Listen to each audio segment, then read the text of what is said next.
I wanted to show you guys my organ shop. It has some pretty cool fan stuff too. If you're into Hammond organs and Leslie speakers, it's definitely awesome for that. If you like old cars, the guy who rents the other half of it restores antique and vintage cars. So it's basically as cool of a space as you can possibly imagine. This is the view from the door here. There's some Hammond organs there that are either for sale or getting ready for sale, the M3 and the M100s, and a big stack of organs and Leslies that need to be worked on behind them. Let's go in through the front door.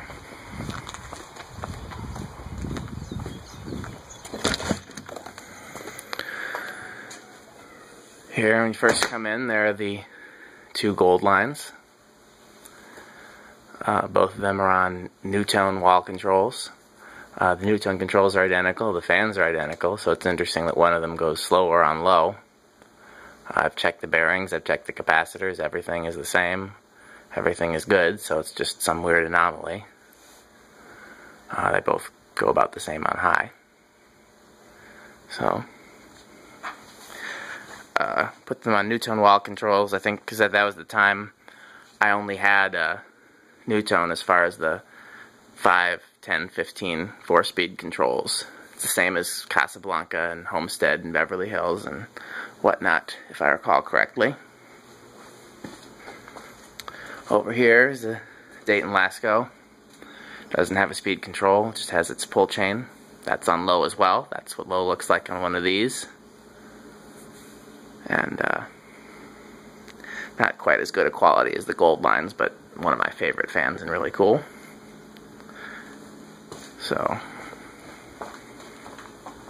let's go upstairs.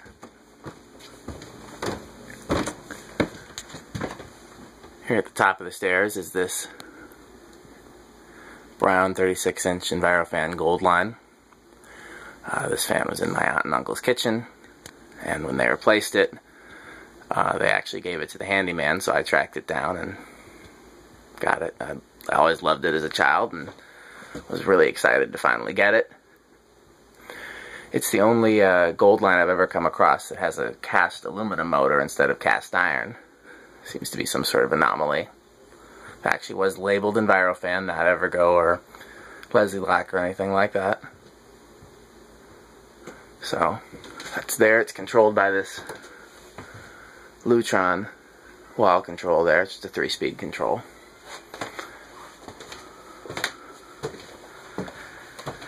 And as you venture upstairs, here are two 52-inch K63 blender fans.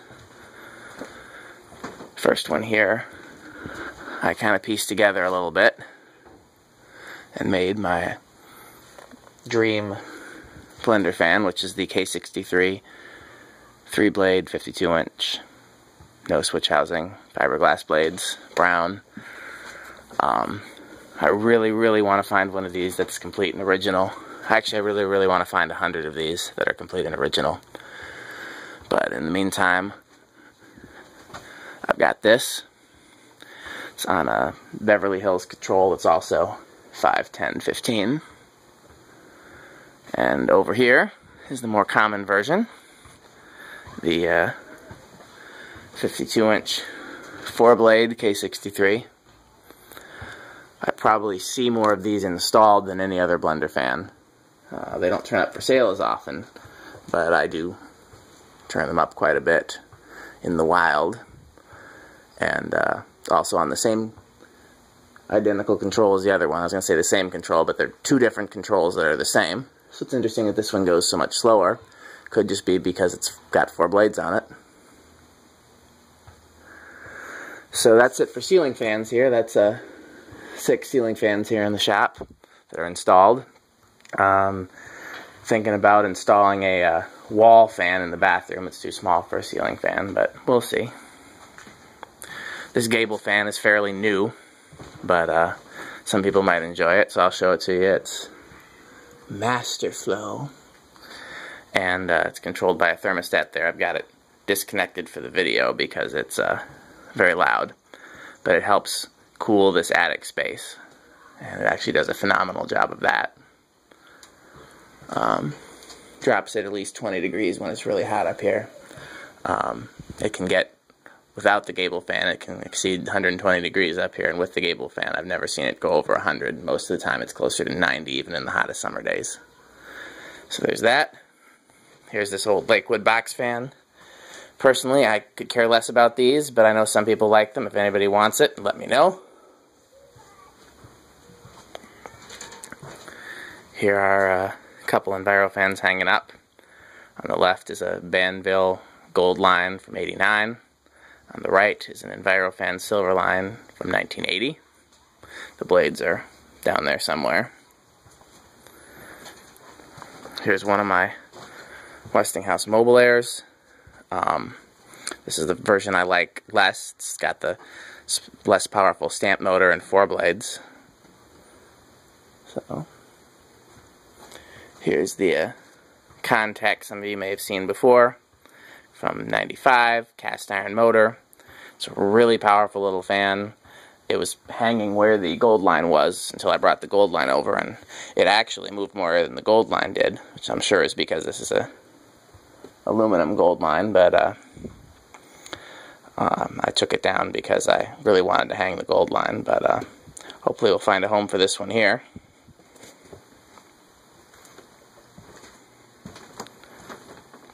Here's my favorite Mobile Air. This one gets used pretty much every time I'm up here. It's just not on right now again because I didn't want to generate a lot of noise in the video. It's got the open frame motor, three blades, Westinghouse insignia on the front, lever pull chain on the back. It's my favorite Mobile Air. I'd love to find another one like this, or the version that sits on the floor. I actually had one of those when I was a kid, and like an idiot, I destroyed it. So I was trying to clean the motor, and I think I ended up damaging the head wire to it, and then didn't know how to fix it. So over here is my pile of new and box stuff. There's 2 Fascos there. I don't actually know what they are. When I bought them, I was expecting them to be ornate parlor fans, and when I received them, they were not. And so they just kind of got stashed away.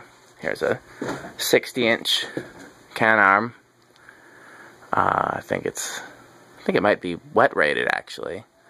It's got a cast iron motor. Surprisingly, it's not the one pictured. It's not the Airmaster looking one. It's the one that almost looks like a gold line, but with a rounded motor.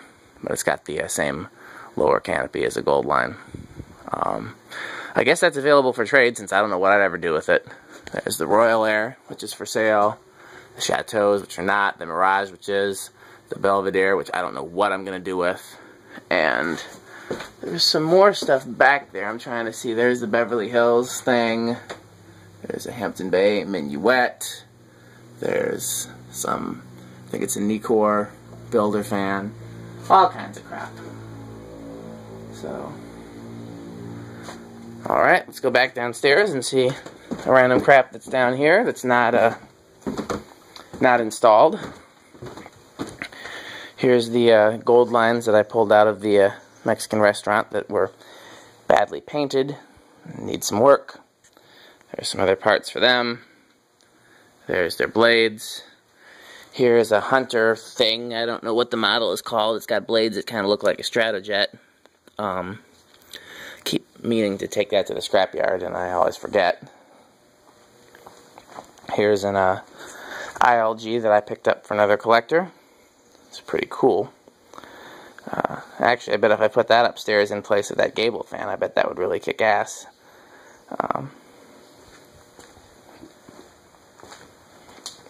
Here's this Toastmaster box fan that I picked up today.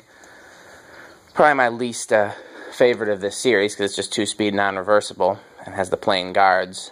I do love these old McGraw-Edison box fans, but I like them better when they have more speeds or reversible or thermostats or pilot lights or cool guards.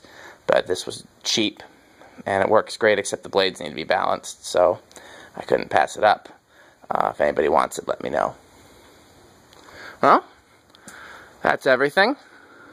If you have any questions, feel free to post them. If anything changes, I'll make a new video. Thank you so much for watching.